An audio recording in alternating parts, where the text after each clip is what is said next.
This is the TSOM Broadcast Network, broadcasting worldwide on broadcast affiliates and satellite program providers, including CNN Broadcast Network, Sirius Satellite Network, Star Media, Good News Radio Network, Angel Broadcast Network, Wiki Broadcast Network, and WPBN TV. For more information on the TSOM Broadcast Network, visit us at www.xzbn.net.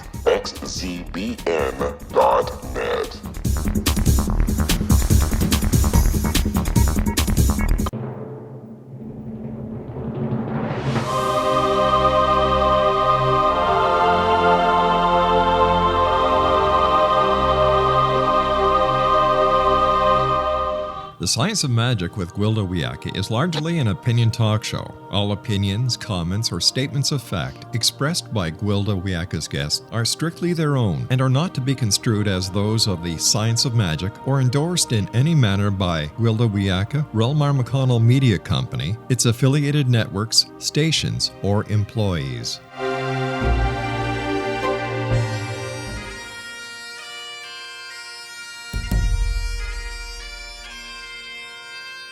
Welcome to the Science of Magic with Gwilda Wiyaka, a program dedicated to uncovering the unified nature of reality and humanity's ever-evolving place as truly galactic beings. For more information on the Science of Magic with Gwilda Wiyaka, visit us online at www.thescienceofmagic.net.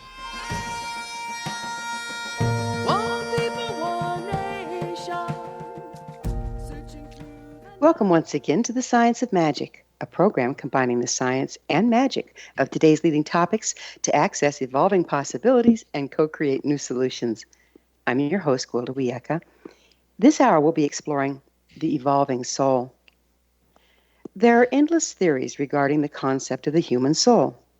Some shamanic societies see it as a fragile thing that can become fragmented and require mending in the form of a shamanic spiritual healing modality called soul retrieval. Other belief systems consider the soul to be perfect and immortal, a little piece of God, if you will. Some view it as a childlike entity that returns to earth time and time again to obtain lessons. Some societies believe the soul to be relegated to men only, with women not having one at all, while others see it as standard issue to all living things. Other common themes include the concept of soulmates, soul partners, and such, whereby the soul is not complete in and of itself, but requiring other to be whole. What is a soul? How does it differ from spirit? Do we each get our own, or do we share? Is a soul perfect and complete, or require training? Can it become fragmented? Does a soul reincarnate? If so, is it restricted to Earth, or is this an intergalactic operation? With us to explore this fascinating, if confusing topic, is Byron Belitsos, author of Your Evolving Soul, The Cosmic Spirituality of the Urantia Revelation. Byron is a leading expert in the Urantia Book, training in psychology, philosophy, history, and theology. He's the publisher, editor, or co-author of numerous acclaimed and award-winning books, including many related to the Urantia Revelation. A study of the Urantia Book, for decades he's spoken widely about his teachings, including innumerable radio and TV programs. His website, evolving-souls.org. Byron, thanks so much for joining us on the Science of Magic. Well, Gwilda, it's an honor to be on your show. Thank you so much for the invitation. I'm really looking forward to this. So, seeing how a lot of your work circles around this, what exactly is the Urantia Book? We use the pronunciation of Urantia. So it's Urantia Book. And Urantia is purported to be the name of our planet. So we speak of the planet as Urantia. And the perspective that is presented in the Urantia Book is from the standpoint of the celestial realm, who are the purported authors of the text. And so as they look down upon our planet, they call it Urantia. So therefore we got the Urantia Book, and this is a book about our planet. It has a history of the planet. Some people call it an esoteric history of the planet. I just call it a straightforward history, That is not only sort of the history going back, say, to the Romans, but the history going back to the very beginning of the physical evolution of the planet. So it's definitely a planet book, you might say, but it has other parts that concern other topics. In particular, the life of Jesus is represented in this Urantia text. It's over 700 pages, and it's a very bold claim to have, the definitive life of Jesus, but that's exactly what the claim is. This is the sort of the angelic record of the life of Christ. So that's another part of the book. And then the front parts of the book, there are 4 parts. The first part of the book is more the galactic perspective of the very big picture of the universe. Second part of the book is on the local, what we call the local universe. And the third part, again, is the history of Urantia, and the fourth part is the life of Christ. So that's an overview, but you can speak for days about what the Urantia book is. Well, it sounds like we're going to have to take a break before we get back onto the tome. And so we'll come back after this commercial break. Brian and I will return shortly, so don't go away. You're listening to The Science of Magic. Our current episodes are aired daily on the TSOM Broadcast Network, xzbn.net. In service to our listeners, prior innovative episodes can always be accessed free of charge on our website, thescienceofmagic.net. The Science of Magic is proud to be produced by Relmar McConnell Media Company out of Hamilton, Ontario, Canada.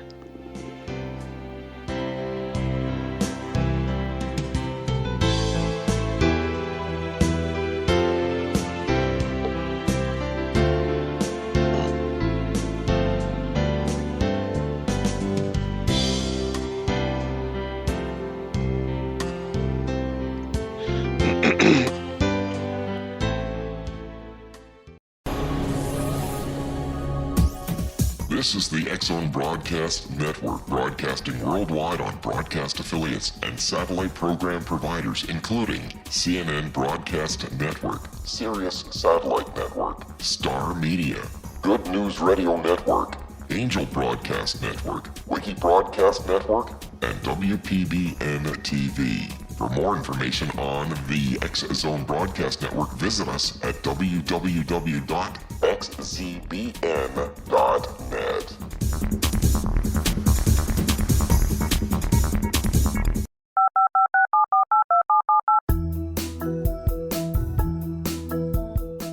Did you know that when you're on the road with limited data or Wi-Fi, you can still listen to the X-Zone Radio Show with Rob McConnell, The Science of Magic with Gwilda Wiyaka, X-1, Dimension X, Space Patrol, and every minute of the X-Zone Broadcast Network by calling 213-401-0080, courtesy of Audio Now. No smartphone, app, or internet needed. It saves your data plan, and it's free if you have unlimited minutes. Call 213-401-0080 to listen on any phone, anytime, anywhere. Remember 213-401-0080 for the best of the paranormal, parapsychology, and sci-fi radio programming anywhere, 24/7, 365.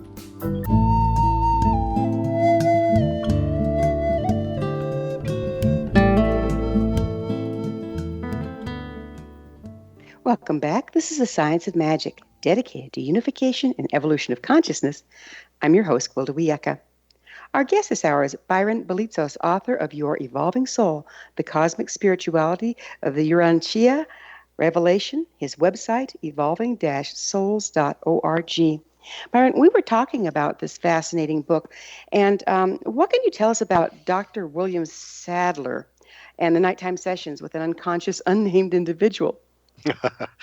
There is quite a story that surrounds the reception of the Urantia text, and it centers around this well-known psychiatrist and physician of the early part of the 20th century, Dr. William Sadler. Sadler was a distinguished author, thinker, philosopher, writer, and physician, and psychiatrist. He studied for a brief time even with Freud, Sigmund Freud, in Austria. But he was, American psychiatrist based in Chicago back then they trained you both as a physician and a psychiatrist, and he had a practice in the north side of Chicago, and it's quite a story. But he was kind of pulled into this situation to see what he, as a doctor, could figure out about a certain contactee, what turned out to be the original contact person for the Urantia Revelation. And that person's not known. The name of this person's never been released.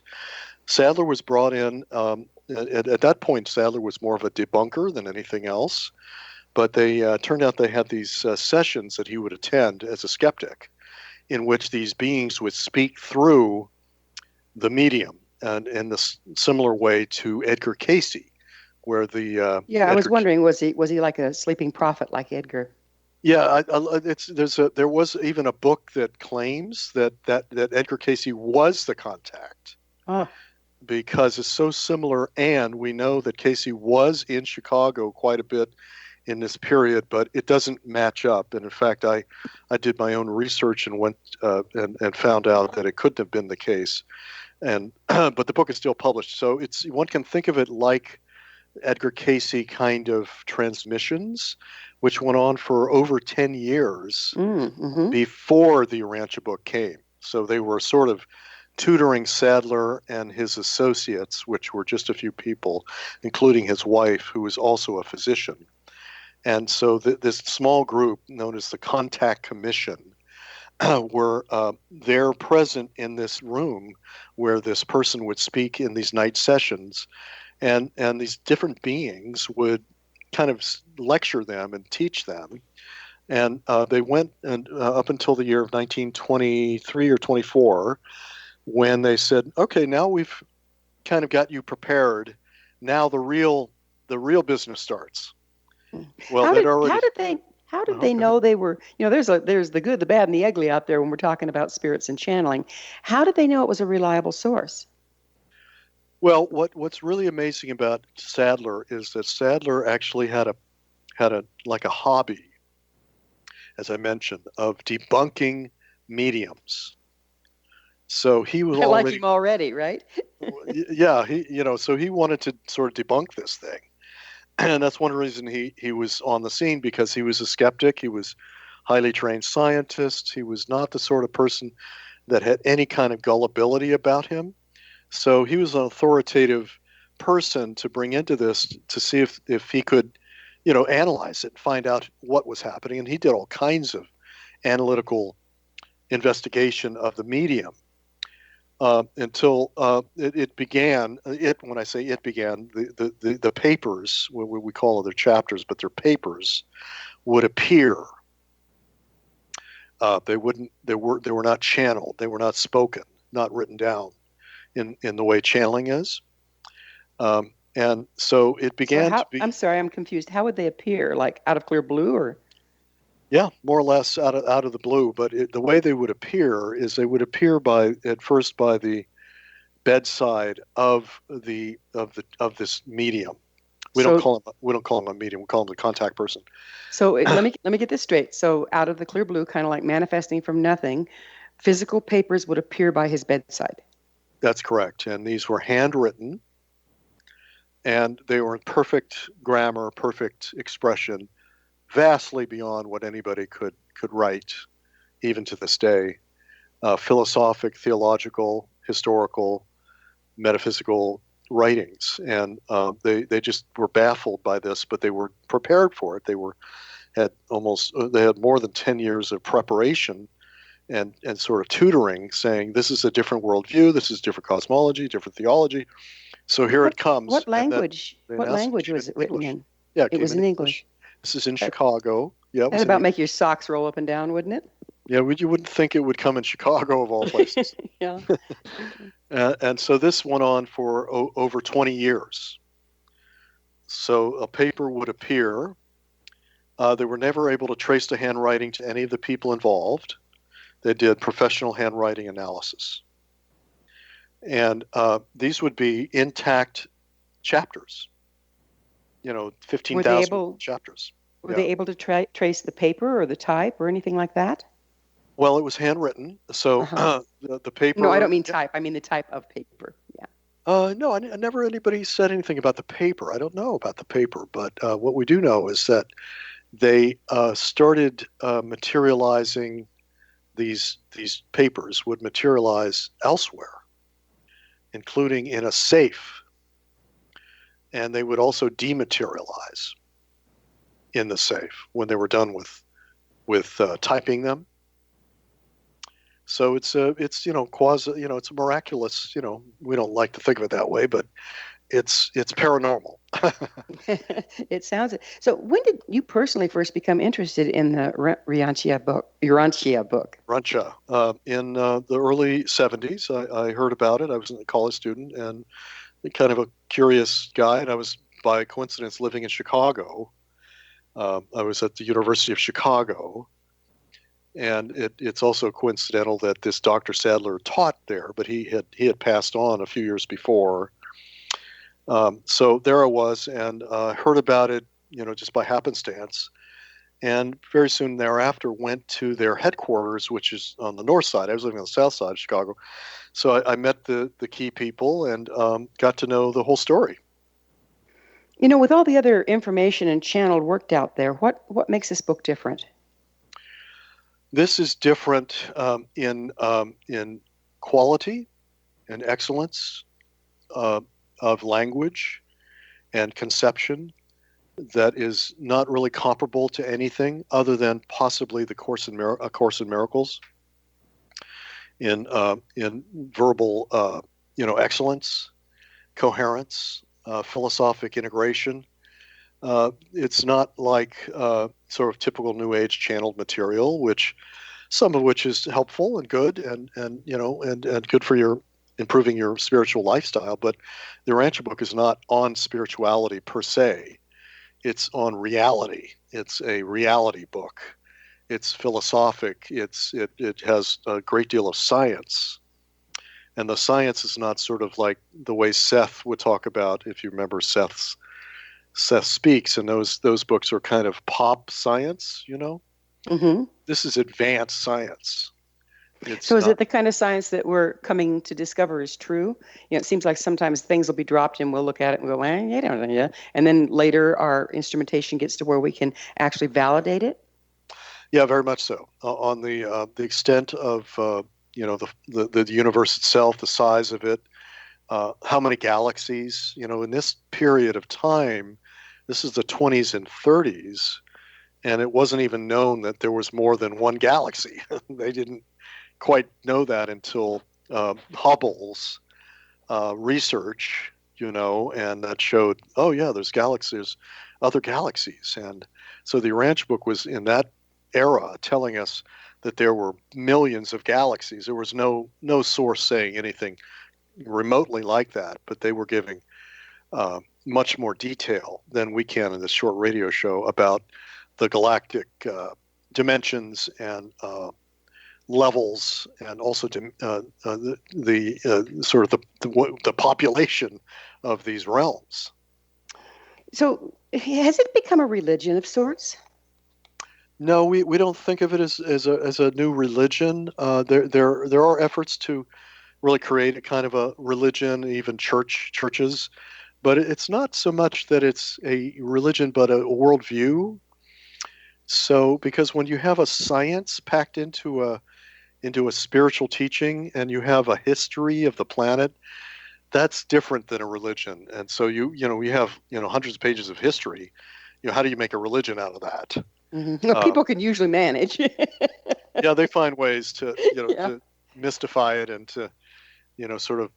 But the history of the Urantia book is not meant to be sort of like the document, the history of the Bible. It's not like biblical history, but it is history of what we call prehistory of our planet, and it is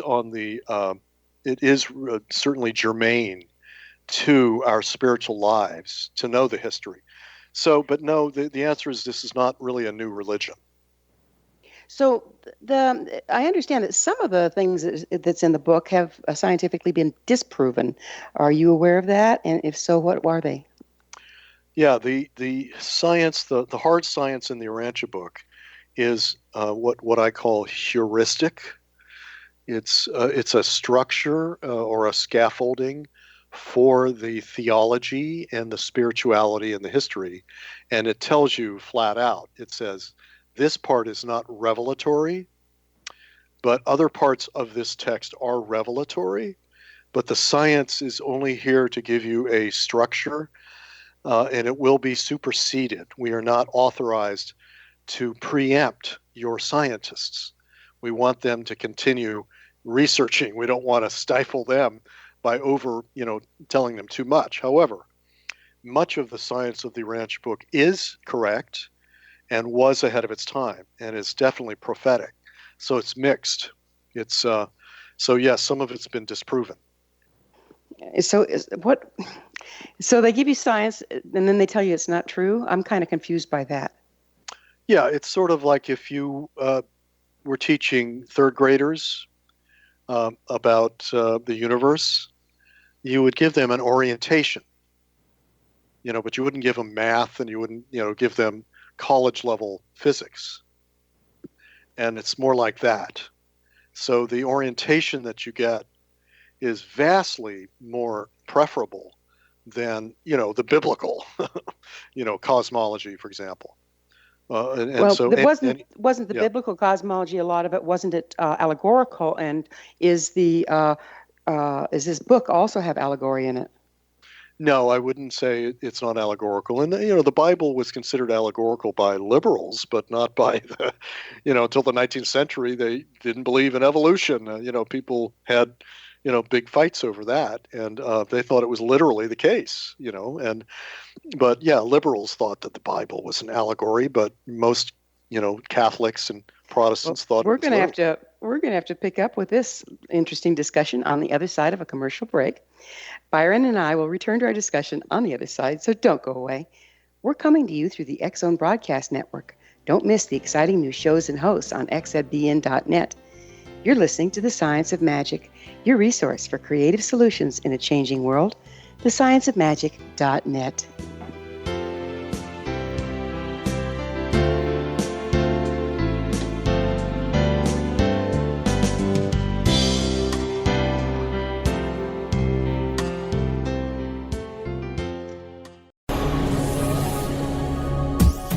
This is the X-Zone Broadcast Network, broadcasting worldwide on broadcast affiliates and satellite program providers, including CNN Broadcast Network, Sirius Satellite Network, Star Media, Good News Radio Network, Angel Broadcast Network, Wiki Broadcast Network, and WPBN TV. For more information on the X-Zone Broadcast Network, visit us at www.xzbn.net.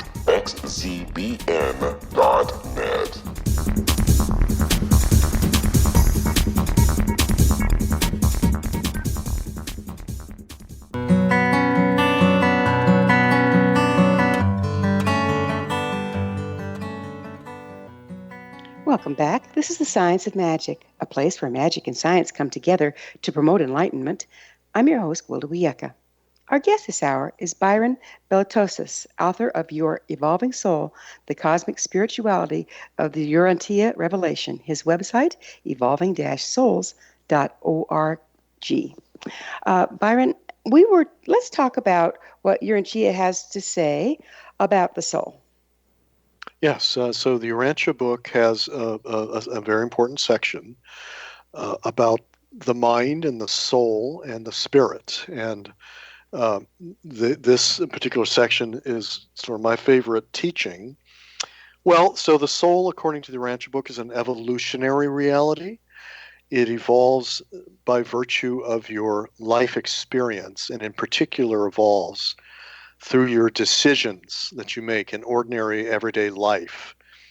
And so the soul is seen as I said, a growing reality, as distinct from the mind, which is also does grow in your intellectual growth, but is a distinct substance from the mind, and also a distinct substance different from the spiritual part, the spirit, the higher self.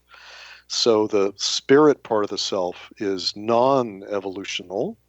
It's a gift of God, but the soul is a co-creation of the human mind and this higher self, the spirit self, working together, collaborating in your life to make good decisions. And So yes, this sounds quite different from most people's understanding of it. How can you be sure it's accurate? I've been on this subject for decades, and I have written this book in order to sort of to prove to myself that this is accurate and that this is useful.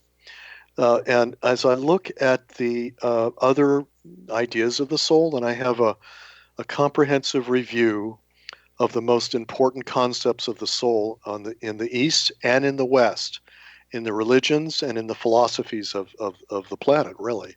So I spent a long time looking at, you name it, Hinduism, Buddhism, Christian ideas of the soul, philosophers like Descartes, Aristotle, Plato, and their ideas of the soul are interesting, but they're not as coherent and useful as this idea. This is much more advanced because it's embedded in a concept of the self.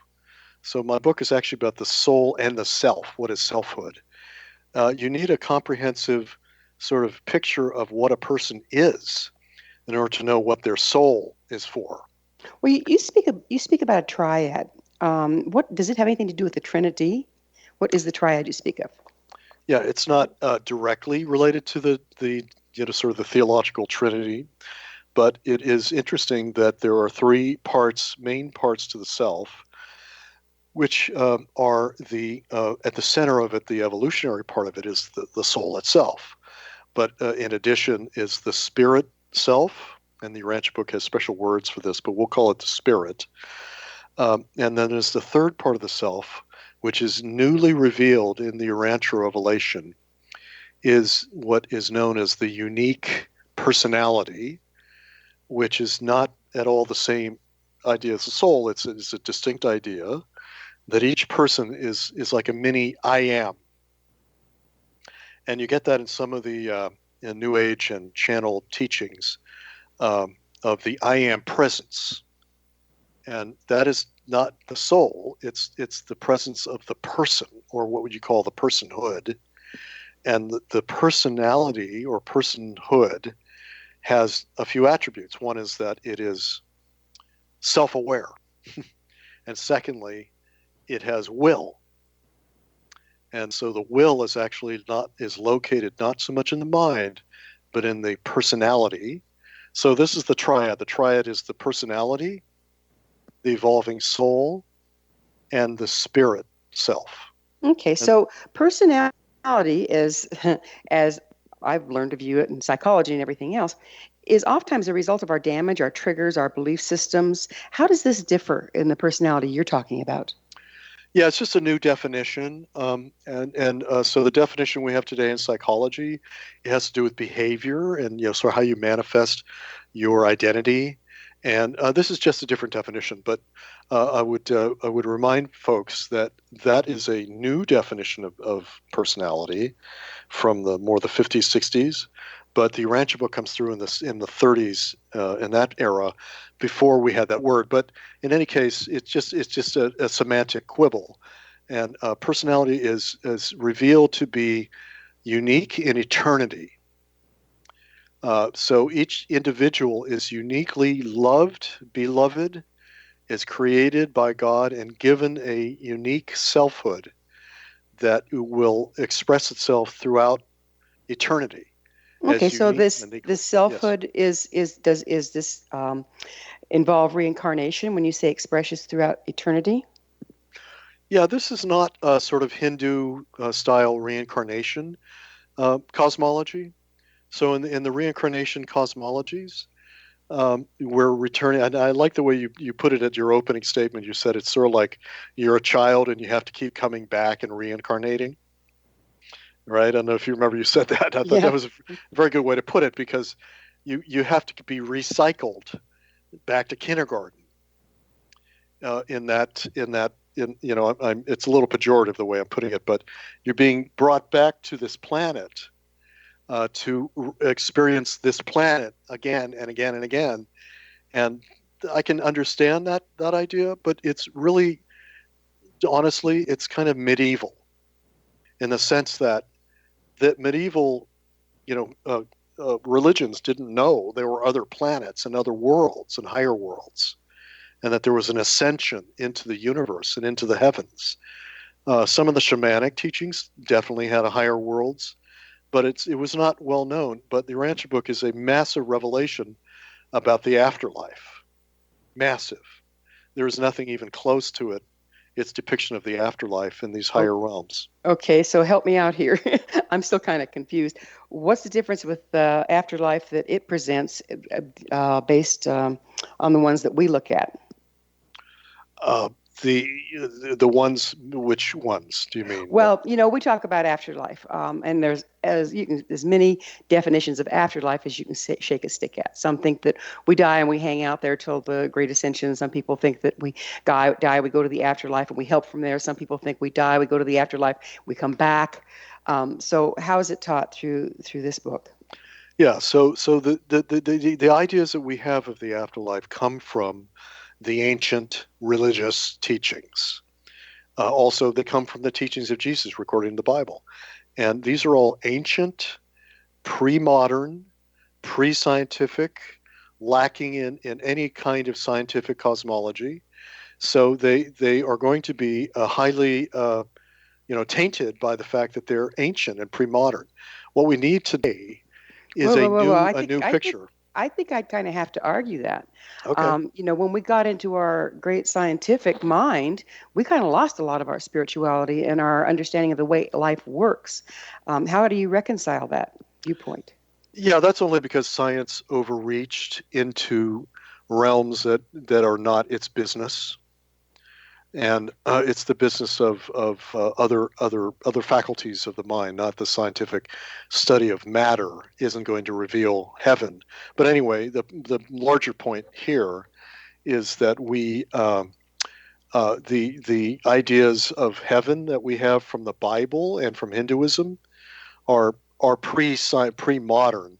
Yes, moderns gave up the whole thing, but now we have a dialogue of science and religion throughout our culture, and we're recovering these, and scientists are pulling back.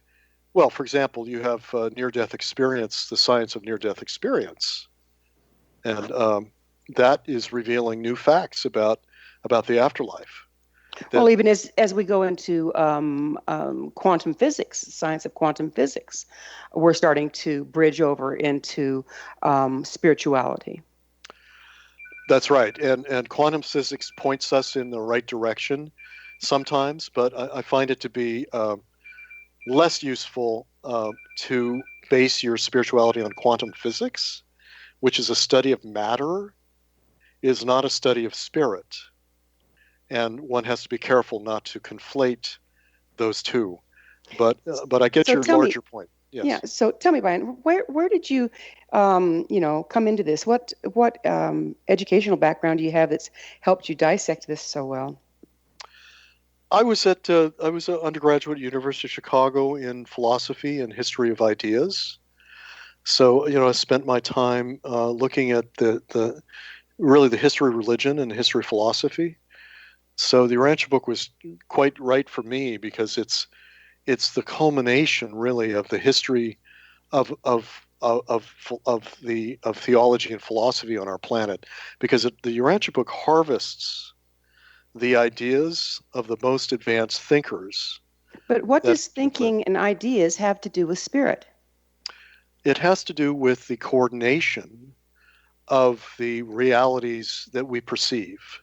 And we have experiences of the spirit, which are beyond mind. They're beyond the mind.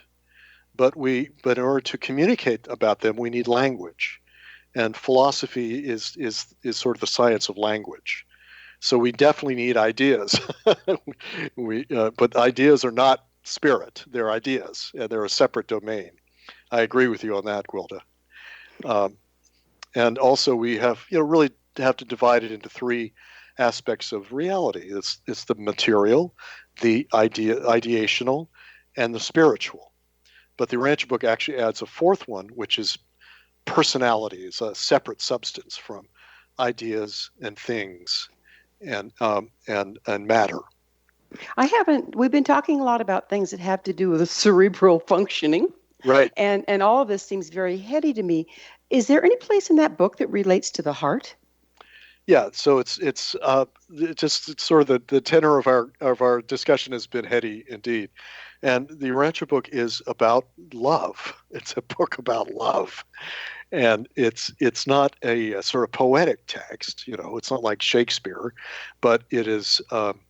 It's about love is at the center of the universe, and in fact, there really is a center of the universe, and the center is a loving father, mother, beyond gender. But we think of it as loving Father, Mother, God, and it's all love. And so it's about the heart. It's about feeling the presence of God, and the felt sense of God's presence is the core teaching of the Urantia book.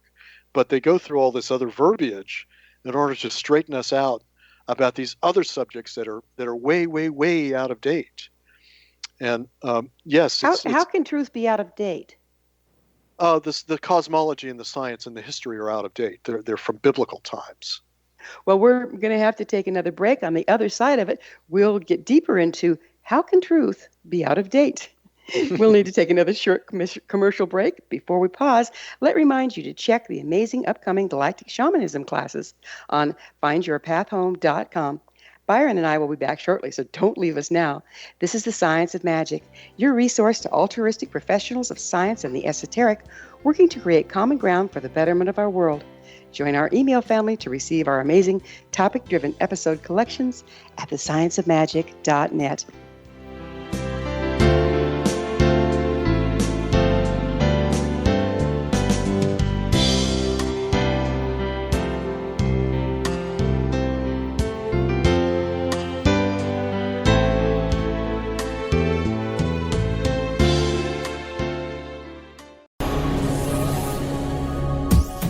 This is the TSOM Broadcast Network, broadcasting worldwide on broadcast affiliates and satellite program providers, including CNN Broadcast Network, Sirius Satellite Network, Star Media, Good News Radio Network, Angel Broadcast Network, Wiki Broadcast Network, and WPBN TV. For more information on the TSOM Broadcast Network, visit us at www.xzbn.net.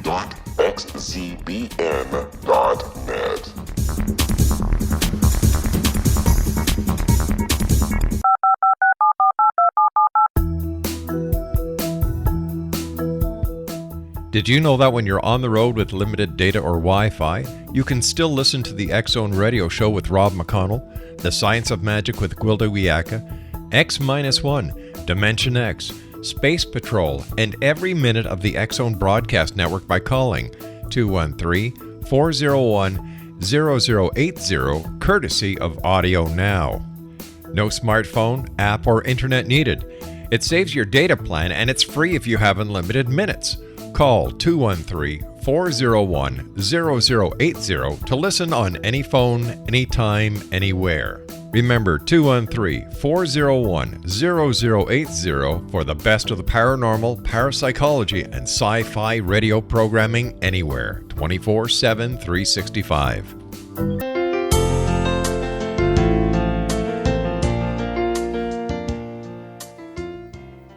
Welcome back. This is The Science of Magic, bringing together gifted people of service to the world. I'm your host, Gwilda Wiyaka. What's up in your world? Email me at info@thescienceofmagic.net and suggest a topic that's on your mind. You're probably not the only one that's interested. Our guest this hour is Byron Belitsos, author of Your Evolving Soul, The Cosmic Spirituality of the Urantia Revelation. His website, evolving-souls.org. Byron, we were about to get into this very interesting concept of if spirit is eternal, how can eternity or truth become outdated? That's a great subject. So, yes, of course, it's eternal, but we are not in that realm. So we are evolving toward that place. right? So we're not perfect beings with perfect perception of the truth. So the truth remains the truth, but our perceptions are not very accurate. So for us, we evolved toward higher truth, or higher approximations, or better approximations of truth. Right, so it's just the cultural evolution of our planet we're speaking of, not that God itself, God herself or himself, is not eternal, not the absolute truth. However, that said, there is an evolutionary aspect of God according to the Urantia Revelation, and current theology speaks of God as evolutional, even. Okay, so evolutional means he's not perfect. She's not perfect. Correct, that there are two phases of deity. Actually, many aspects of deity, many faces of deity, you might say. And one of the faces of deity is deity in space and time. So deity in space and time is evolutional. But would that be our concept of deity then, if it's in space and time, and that's what evolves? Yeah, that is evolving kind of with us, co-creating with us. And that's why I wrote a book about the soul, because the soul is the evolutionary part of us that sort of co-creates God in space and time with. Okay, so I'm still a little unclear on the difference between soul and spirit, according to the book. It took me 20 years to get clear. So, well, fix that for me, would you? Yeah, here we go. So the spirit part of the self is revealed in the Urantia Book to be eternal, and it's a fragment of deity, of the eternal God. So there's God eternal, God in eternity, and God in space and time. So the eternal aspect of deity comes in like a fragment of that God into you, into the child, and is there quietly within you, and that is true God. That's the Atman, as they call it in Hinduism. It's the God self. So that's our little piece of heaven, our little piece of God. And does that piece come and go and remain the same? Yeah, it remains the same. However, it sort of is a collector. It's a harbor that harbors the evolution of our soul. So the soul is a distinct entity that it being the spirit self, the thought, what we call the thought adjuster, that is the God fragment. It is fostering the growth of the human self toward God, toward itself. So it's guiding us. So we, New Age thought, we think of our guides they're guiding us. So this is an inner guide that is infallible. So how many people follow the philosophy offered by this book? There are 17 translations, and so there are people throughout the world: Russia, China, Europe. We have an Arabic translation coming out. It's very big in the Spanish language, French. And in the United States, I was just at the international convention. There were 500 people. It was a fabulous event, very spirited, people from all over the world. And it's expanding rapidly, but you can tell it's not like pop psychology. It's not that easy of a text. So how many people do you think at this point? I'd say in the United States, it's sold over 1 million copies in English. But out of that, the loyal readership may be 20,000 to 50,000 in English. It being such a difficult text, apparently, are there study groups that help with it, or how do you get the information across to people? Yeah, there are study groups throughout the world. In North America, there's quite a few. I was at a conference in because you're in Canada, so in British Columbia, the University of British Columbia put on a major conference 20 years ago, and it was huge. There's a lot of people from Canada at that event. So it's in Canada for sure, in study groups. So if there's study groups and that sort of thing, how does it differ from a cult or a religion? As you can see, it's framed more broadly because it has science and history and other fields, covered. So it's really like a cosmic encyclopedia of knowledge, but it has this heart-centered teaching of the life of Jesus, as I mentioned, part 4, that is all about the heart. It's all about love. It's all about your life path. But it's much more than that, as I mentioned. And so, if you just want to focus on the spirituality, it's a great way to go because you have a great spiritual teaching based on the life of Jesus. And so you're kind of getting a vastly updated version of the biblical Jesus that's modern and that is, I find, far more inspiring. Well, Jesus was alive 2017 years ago, right? Right. So why do we need a modern form? In the Urantia book, we're taught that this was an incarnation of our Creator. The presence of a Creator of this sort on a planet is by far the biggest thing that could possibly happen to the planet. And he was not just a great man; he was also God incarnate on the planet and teaching us. And that's why they made such a huge effort to give us an updated version of his teachings in this text. Do you believe we're kind of at the end of days where things are kind of changing rapidly? Not in the biblical sense, in the book of Revelation where, this is the end of days and there'll be an Antichrist and all of that sort of thing. That's a mythic idea of the end of time. But this is an acceleration, exponential change. And the Urantia book is timed for this modern, actually postmodern era. Because, we can't, young people aren't going to just believe in something that's from a pre-modern, pre-scientific, ancient, mentality.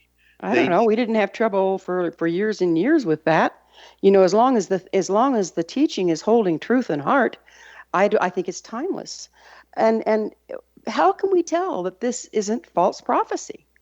The only way to tell anything is to actually be involved, read the text itself, talk to the people like myself who have studied and have done their homework, and go to the study group. But by far, if you have the intellectual interest, read it, see what you think, and see how it feels.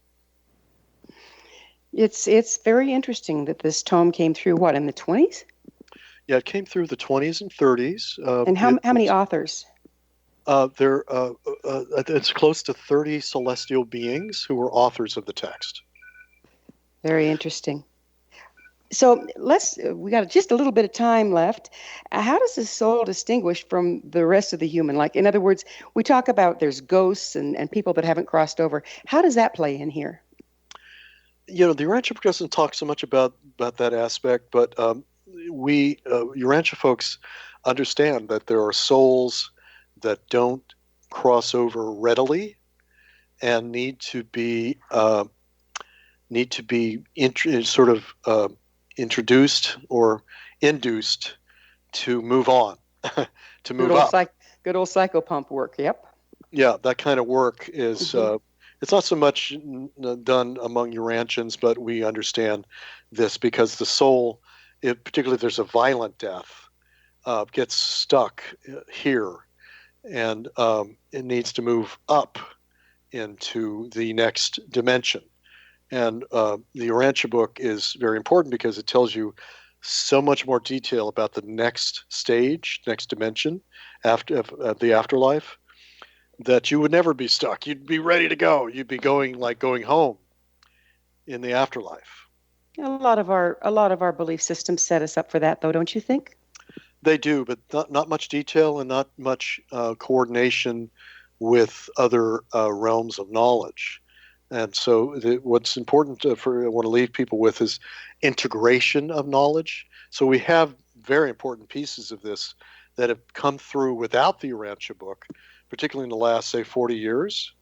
But the Urantia Book is an integration of all of these different areas of knowledge: esoteric knowledge, historical knowledge, theological, who is Christ, what is the soul, how does it evolve?